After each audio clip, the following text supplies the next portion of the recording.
Hello everyone, it's Nina and welcome back to my channel. Today's video we are going to be doing the quintessential end of the year video, which is to talk about my favorite books from the entirety of 2023. I've seen quite a few people do their top 23 books of 2023. I don't think I have quite that many on this list, but I do think I have close to that. So there's quite a few books we're going to be talking about in this video. This is basically a combination of all of my 5 stars and 4.5 star reads of the year. A lot of these books I previously talked about in my best books of 2023 so far video, but there's also quite a few new additions that I have not yet talked about on my channel. But like I just said, there's quite a few books on this list for us to talk about. So with that intro out of the way, let's get into the video. I did break down my list into several different genre categories. So the first one we're going to be talking about is adult fantasy. The first series is one that I ended up finishing in 2023, and those are the 3rd, 4th, and 5th volumes of The Grandmaster Demonic Cultivation by Mo Xiang Tongxu, also known as MXTX. This is a Danmei series, which is Chinese boys' love. And this series follows our main character Wei Wuxian, who is, as the title says, the Grandmaster Demonic Cultivation, who was feared and hated even after his death. He ends up getting reincarnated in the body of this random guy who sacrifices his soul so that Wei Wuxian can live again. And Wei Wuxian is planning on just laying low, but he ends up running into this guy he knew in his past life, whose name is Lan Wangji. And together they get pulled into this larger murder mystery plot that's taking the cultivation world by storm. I gave both the 3rd and 4th volumes of this book 5 stars. For volumes 3 and 4, there's a really good mix of action, character development, and theme articulation that is talked about throughout the entire series. And I feel like it really carried over everything I like about the series as a whole. Volume 5 I gave 4.5 stars to. It's half the end of the main series as well as a collection of short stories that take place after the ending. The focus of the side stories was a little bit mixed. I wish some of them had focused on different things to kind of tie up some loose ends from the main story. But overall, I really like this series and recommend it, and I feel like the massive fan base that it's created is definitely warranted. I also think it's probably the best of the Danmei series that is currently out in English for people that are just getting started with the genre. And I think it's a combination of the fact that the world building is both distinct but not overly complicated. The main ship of Wei Wuxian and Lan Wangji is really likable. I think they play off of each other really well. And I think it's also told through a really interesting narrative structure of kind of bouncing between a past and present timeline. Overall, I really enjoyed this series and I'm excited to read MXTX's final series sometime in 2024. So I'm not ranking these books on my list from like my least favorite to my most favorite, but if there was a book that is going to be my most favorite, it is going to be Silver Under Nightfall by Rin Chupeco. This is 100% my favorite book that I read in 2023. This book is an adult fantasy that follows our main character, Remy Pendergast, who is a vampire hunting noble. And he gets tasked to work with 2 of the leaders of the vampire courts, who is the vampire couple of Zhao Dansong and Zidan Malik. And he's working with them to stop the spread of this more like monstrous zombie type of vampire that is threatening both humans and court vampires alike. For me, this book really has like everything. It has really likable characters, really good, funny banter, a slow burn that really made me like lose my mind, interesting themes with an exploration of trauma and grief, and lots of weird, fucked up monsters, as well as some kind of like fantasy, science, R&D. I just love everything about it. I love these characters so much. I'm very pleased that I was able to read the sequel of this book that is coming out in 2024 as an e-arc ahead of time, and I have been peddling this book to like every single one of my friends. If there's only one book you take as a recommendation from this video, please let it be this one. Okay, now we're going to move into kind of like a subcategory of historical fantasy, and the first one on that list is The Vampire Lestat by Anne Rice. This is the sequel to Interview with the Vampire that follows our main character Lestat, who has set out to write a book about his life. It starts off from the time period before he was turned, when he was living in 18th century Paris, to then his entrapment by the vampire Magnus, and then his life after he's been turned into a vampire, when he starts becoming the target of this other vampire coven that's living in Paris. The only note I wrote for myself when I started writing this review was Lestat is so fucking funny, and honestly I stand by that. I really love all of the characters that you meet throughout the series. Special shout out to Gabrielle for being like the most gender of all time. I feel like Anne Rice is an amazing writer, and she's just kind of unparalleled when it comes to making her worlds feel so exuberant and lush. You can really picture everything that's happening in your mind so easily. I do think that can be a double-edged sword because sometimes it makes things seem a little bit long-winded, and you spend a lot of time kind of like just going through all of Lestat's thoughts. But as I just established, I love Lestat as a character, so I don't really mind being stuck in his head. And I do think even with all that internal thematic work, we do get enough action and some breathers with the intricate stories of both Armand and Marius' backstories, as well as everything that related to the vampire lore, as well as some of the origins of vampires that ends up becoming relevant for later on in the series. Next book I have to talk about is The Night Circus by Erin Morgenstern. This book is often called like the king of no plot, just vibes, but it primarily follows our main characters Celia and Marco, who are 2 magicians who have been bound since childhood to have this duel of wits. with the night circus being their stage. However, the circus ends up spiraling into something beyond their original intentions and kind of grows a life of its own. I think one of the most unique aspects of this book is how much the circus itself feels like a character in the story. Usually I'm not a big fan of like intense descriptions of places, but I feel like this is a book where you really can get easily sucked into it and kind of feel all of the same magic that the characters in the story do when they're talking about what makes the circus so special. I really feel like this book is iconic for a reason. It's so well written and has a very unique voice. The next book I'm going to talk about is Emily Wilde's Encyclopedia of Fairies by Heather Fawcett. This book is an adult, cozy fantasy that's told in a series of journal entries by our main character, Emily Wilde, who is a professor studying fairies. She is on a field expedition in the Scandinavian wilderness to look for a elusive type of fae, but when she arrives, she ends up running into her academic rival, Wendell Bambleby, whose kind of like sunny demeanor and charm annoy her to no end, and he ends up inserting himself in helping her with her research. Overall, I just feel like this book is a lot of fun. I feel like it's perfect if you want a story that never takes itself too seriously, but still has a lot of substance and clear vision that it's going for. And I'm really excited to read the sequel that is coming out very soon in January of 2024. Next book on this list is The Magpie Lord by KJ Charles. And this is a historical fantasy romance. It follows our main character, Lord Crane, who originally is coming home just to kind of deal with his shitty dad's estate, but ends up getting inflicted by a curse. And to help him get rid of this curse, he hires a magician named Stephen to help heal him. As part of that, they decide to track down who possibly could have put the curse on Crane and want him dead. And after spending more time together, they start falling for each other. I really enjoyed the first book in the series. I'm super excited to read the rest of them. I feel like it's very well written with really funny banter, just like the right level of character angst.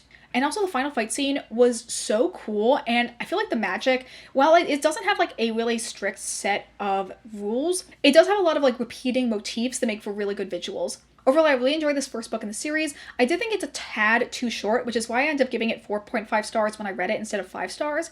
But I definitely have high hopes for the other books in this series, having me enjoy them just as much as I did the first one. Okay, now we're going to move into a different category and talk about adult sci-fi. So the first one I have here is Winter's Orbit by Everina Maxwell. This is a sci-fi romance / political drama that follows our main character, Prince Kem, and he is forced into a arranged marriage with this guy named Count Jenin, who is a representative of a vassal planet, who had previously been married to a different prince and cousin of Kem's before his accidental death. I definitely enjoyed the second half of this book much more than I did the first.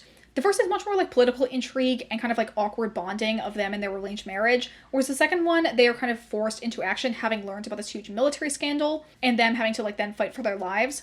I feel like the second half is better in terms of like action, pacing, character moments, and romance. Again, I wasn't 100% on the romance in the first half of the book, but the second half I loved a lot more. I really loved the character of Jenin. I think he was such an interesting character. Definitely a trigger warning here, but he did a great like depiction of trauma and how like it affects your conception of self-worth and how you present yourself to people. In the end, I definitely was pleasantly surprised by how much I liked this, and I definitely will be reading the companion book that also came out by this author. Okay, the next series I want to talk about is Gideon the Ninth as well as Horror the Ninth, which are the first and second book in the Locked Tomb series, both by Tamsin Muir.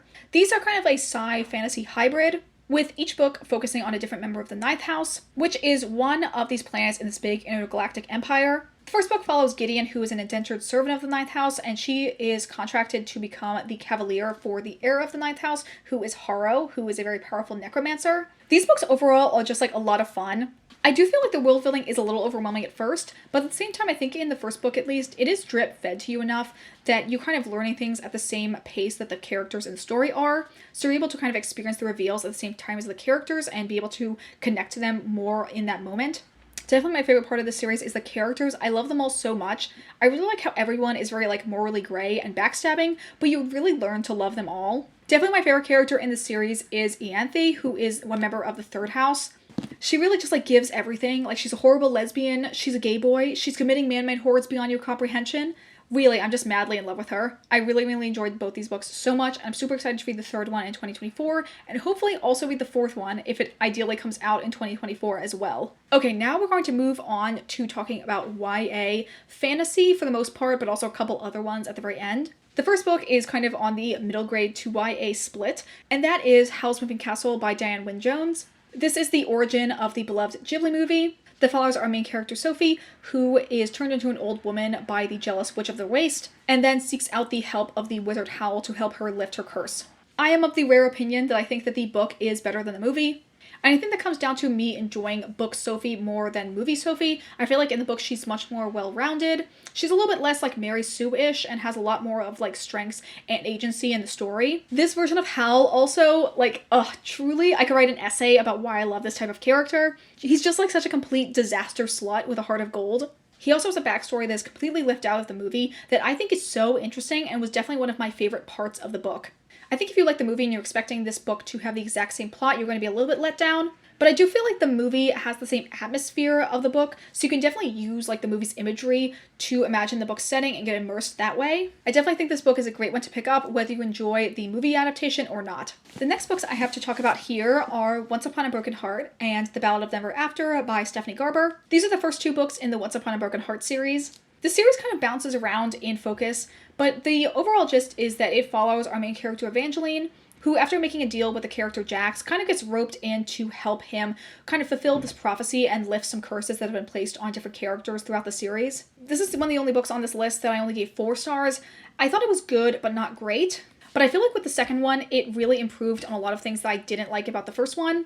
I feel like this one really like cuts to the chase and was sort of like, okay, you only know the world from the first book. Now let's just have 300 pages of will they, won't they pining and drama. And honestly, it was giving everything. I feel like Stephanie Garber's writing style and setting design has this very quirky fairy tale style that makes everything seem so magical and fun.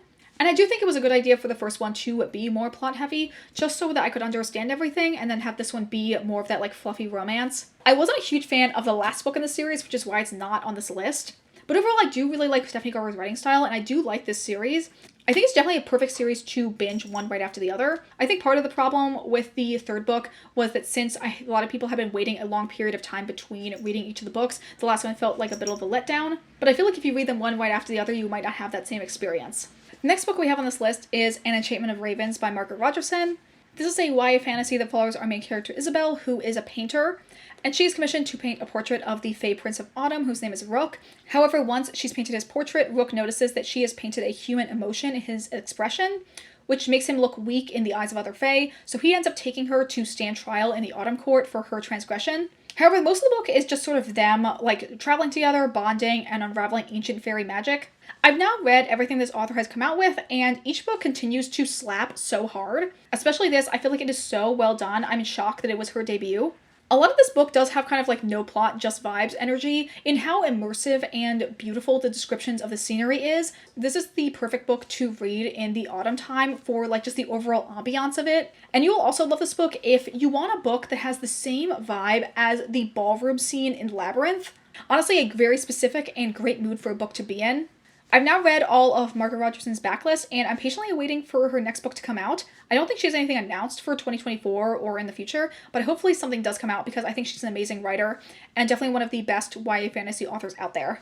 Next books I want to talk about are the first 2 books in the Folk of the Air series by Holly Black, which is The Cruel Prince and The Wicked King.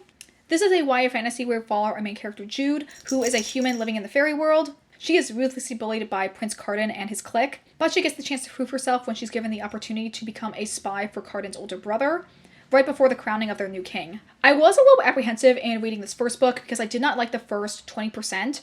Mostly because of the bullying aspect, I just couldn't really see where the romance was going to go. But I feel like if you forget about the romance, at least for the beginning, and then focus on the political court drama side of the story, the whole thing gets a lot better. When I wrote my initial review, the whole thing was giving me Gossip Girl meets Game of Thrones, in that there's typical like teenage angst, but everything is cranked up to 1,000 when you're in a society where literal backstabbing is okay. Overall, I feel like the series is iconic and popular for a reason. Both books have a lot of great show-stopping moments and twists and turns in the plot, and all of the morally gray characters really keep things interesting. This is also one of the rare YA fantasy series where I love the main character. I said this before, but a lot of people's book boyfriends end up being Cardan, and for me, Jude Duarte is my wife. I think she's so great. Really just a unique and fun character in a sea of very bland and predictable female main characters in YA fantasy series. I was hoping to read the last book in the series before I made this video, but I think it's going to be pushed into 2024. I'm very excited to read the last book in the Folk of the Air series, as well as reading the other spin-off books that have come out that are set in the same universe.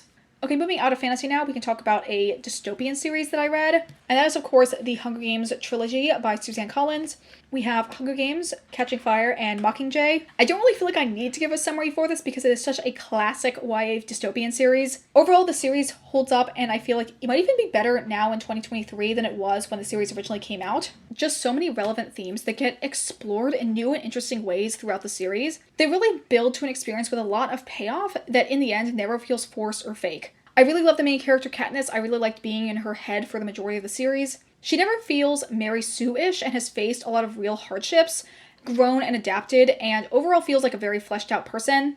In a shocking turn of events, I ended up enjoying the Mockingjay book most of all. I feel like it's an appropriate finale about a series that overall is focused on suffering and war. It doesn't pull any punches with showing just like how emotionally damaged Katniss is by the end of the story, but still ends on a more hopeful note with her relationship with Peeta, allowing her to move on and come out of the ashes to a brighter future. Overall, I love this series so much, and if you haven't read it and have only watched the movie adaptations, I definitely would go back and read the original books. Now we have the only contemporary YA that I have on my list, which is Imogen, obviously, by Becky Albertalli. This is a YA queer contemporary that follows our main character Imogen, who at the start of the book is a capital A ally with a entirely queer friend group. And while she's visiting her best friend in college, she ends up meeting another girl that's in her best friend's friend group. She ends up developing a crush on this girl, which kind of throws Imogen down the spiral of thinking she might be bi, and kind of asks questions about how to even recognize if you are queer. I feel like it overall is such a thoughtful and nuanced look about how queerness exists in today's society and how teens are dealing with coming to terms with their own identity. I really like this author's writing style. I know it's not for everyone, but I think that her like quirky kind of way of writing is both like pretty authentic to the way that most teens talk, as well as just genuinely being pretty funny. This is the second book I've read from this author, and I feel like it really solidifies how much our tastes align in terms of like writing style and humor delivery, that I definitely need to go back and read more of her backlist. And that's definitely a plan for me to read at least one of her books in 2024. Now we're going to move on to nonfiction books. The first one I have on this list is Sell Out by Dan Ozzi. This is a nonfiction book that focuses on a couple different emo, alt-rock, and punk groups that were approached by major labels in the late 90s, early 2000s. And it goes through how their first major label album was created, its reception, and then their follow-up work. The kind of like emo / alt-rock scene is something that I got into a little bit later. It wasn't something I really grew up with when I was in my early teens. So while I was a fan of some of the bands, some of the other ones I had only really known their big hits. So it was really interesting to learn just so much new information. I feel like it's a great primer to learn about the origins of a lot of these bands and just to kind of how they fit into the overall music landscape of the time. The other nonfiction I wanted to include on this list is Cultish by Amanda Montell. This is a nonfiction book that is about cults, but not just in the way that we have come to think about them. It's more so talking about the power of language and how so much of our lives have been touched by cultish tendencies in ways of speaking and meaning making. This book is amazing. I'm surprised I didn't highlight like every other sentence because it's chock full of so much knowledge and I was enjoying every second of it. There's so many ideas here, but I feel like they flow together really well and kind of come together to tell a coherent story, even as they veer off into different tangents. I also feel like this book has the perfect setup because Amanda Montell, she is a linguist, but she also has a kind of family history connection to cults because her father grew up from one and escaped in his early 20s. So I feel like it's nice to have that interesting connection and personal thread throughout the entire book. I honestly feel like this is a must-read for most like free-thinking young person who is online in today's society. Okay, we're in the home stretch and we're going to talk about just a couple more like miscellaneous books. The first one I have here is Dead Collections by Isaac Fellman. This is a queer literary horror novel that follows our main character Soul, who is an archivist who is also a vampire, and it focuses on his whirlwind romance with his character Elsie, who is a recent widow of this very famous TV show writer, whom they both were in the fandom for this TV show in the late 90s. This book really made me realize that literary fiction can be good when it's not about the same bland straight white women all the time. There's a lot of really interesting layered themes here, often focusing on gender, sexuality, how we tell queer stories, with a backdrop of transphobia within the LGBT space, and the stigma and relentless cruelty of people who have chronic illnesses. It's honestly amazing and worth experiencing for yourself if you are a queer person who's looking for a book that makes you think but also makes you feel seen. And the last book I'm going to be talking about in this video is Carrie Soto is Back by Taylor Jenkins Reid. This is a historical fiction, if you can call the 90s historical. It follows our main character, who is a famous women's tennis player who comes out of retirement to uphold her world record when a younger bright star threatens to overtake her title. This book is amazing, if only for the fact that it made me, a person that does not like sports, care about sports. I feel like I don't know most tennis terms, but at the same time, the matches in this book would play so clearly in my head. This is another book that has a lot of really interesting themes woven throughout it. Some of those themes are grief, ambition, love, fame, and the acceptability of female rage. It's really complex, and I feel like that is aided from the fact that all of the characters feel like real people. I really love the relationship of Carrie and her father, and I also really enjoy the romance between Carrie and Beau. I feel like they're so adorable and had really strong chemistry. I feel like the main character Carrie goes through a lot of growth throughout the story because we see her from her early childhood through her mid-older 30s. I was not a huge fan of Taylor Jenkins Reid writing when I read Daisy Jones, but reading this one I was like, wow, where was this energy when I was reading that book? This does make me excited because I do think a lot of people that enjoy Carrie Soto also like Malibu Rising, so I definitely have plans to read that book in the future as well. So that is a look at all of my favorite books from 2023. Here is all of the physical ones that I own stacked up beside me. I'd love to hear what your favorite books were from this last year. If you guys like this video, consider liking, commenting, or subscribing if you aren't already. Once again, it's really helpful for me as a small channel with any interactions that you have to put me in the algorithm. And I'm so thankful for everyone that's already subscribed or left comments on previous videos of mine. It really means the world to me whenever I see I've gotten a new comment or a new subscriber. So I'm very thankful that you guys are here. I'm really hopeful and excited for all the content I plan to make in 2024. So it'd be lovely if you guys were able to stick around and see that content when it comes out in the new year. But that is going to be it for me today. I hope you all have a wonderful day, and I will see you all in the next video. Bye!